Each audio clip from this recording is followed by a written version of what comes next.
and welcome to BTC Prague 2023. We are today in the Expo hall on day 2 of the conference. I am right now just in front of the El Salvador booth, and I am with Joan from CoinCags. How are you, Joan? Well, I'm very good, Pierre. I'm very good. Thank you for the invitation to talk with you.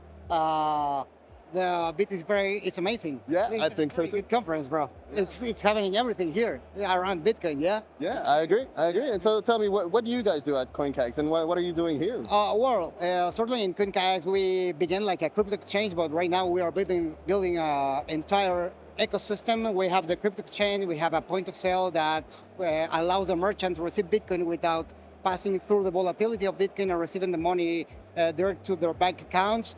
And we are building our wallet that's gonna have a lot of improvements that gonna like to the people, and it's adapted to the Central American people, literally.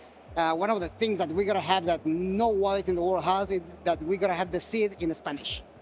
It's gonna be a cute thing. It's a little thing, but it's important. And well, I am just learning more, like in all the conference and knowing new people. That's what we are doing here. That's what is CoinCags.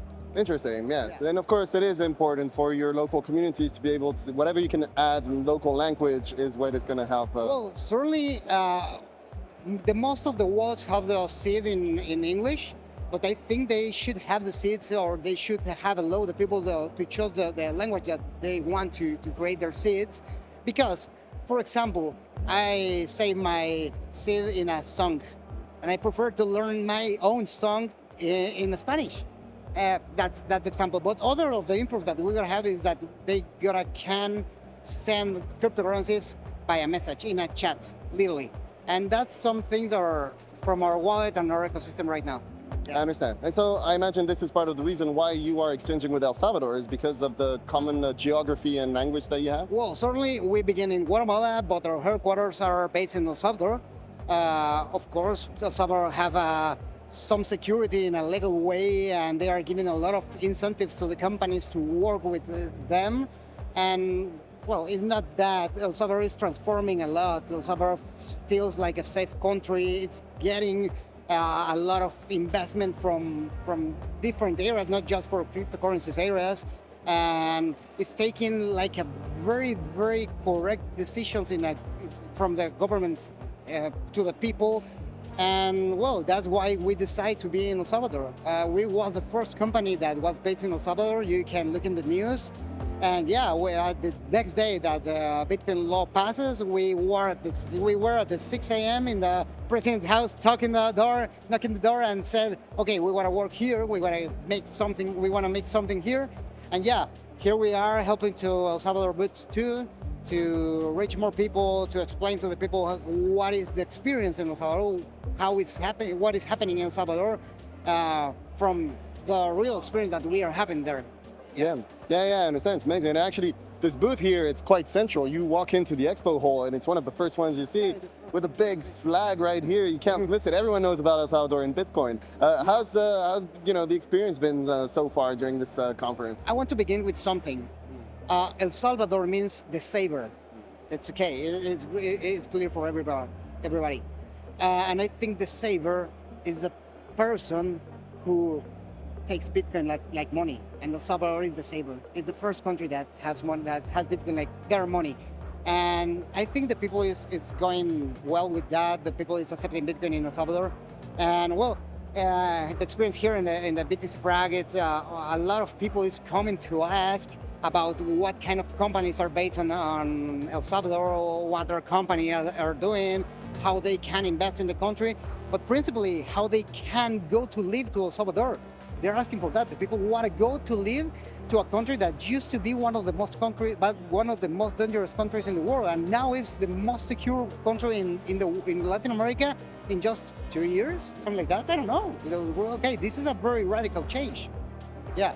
Yeah, definitely. And so that's the kind of conversations that you've been having at the booth here, right? The people have been approaching about these kind of topics, right? Yeah, almost. Yeah. I see. And what kind of profiles actually? Has it been more professionals from the industry, or has it been really, more newcomers, plebs, people that are, interested in the learning? Well, I think there are a lot of people interested in move to El Salvador. There are companies or just to go to live. Some plebs or some Bitcoiners come to ask what I have to do to live in El Salvador with my family. Literally, I heard that, and it was very interesting. The people is thinking in move to El Salvador from countries that are first world countries. Why is that? It's because they are taking right decisions, and that's all. That's what I think. And the other profile that I saw like very often is investors, people that wanted to create other kind of business, not just technology, not just cryptocurrencies, but investors that wanted to invest, I don't know, in farm or in agriculture, for example, or I don't know, in a lot of things. Yeah, it's a very, very different kinds of people that are asking to move to El Salvador. It's not just about Bitcoin. I think it's about that El Salvador is making the things different. Yeah. Yes, I agree. Okay, and so, what kind of expectations did you have coming here and, joining the booth here? And are these expectations met already day 2 into the conference? Well, certainly the first expectation is to meet new people, to learn more in the conference, because I always think that in this conference you can absorb a lot of information that's going to help you to improve in this ecosystem. And make business, of course. I already met new people, and we gotta solve it in the next weeks. What things we can do to grow the company to these areas of the world, or to them to come and make some kind of partnership with us in Central America. Yeah, that's amazing. Yeah, great. Well, you see, this was Joan from CoinKX representing here in front of the El Salvadoran booth.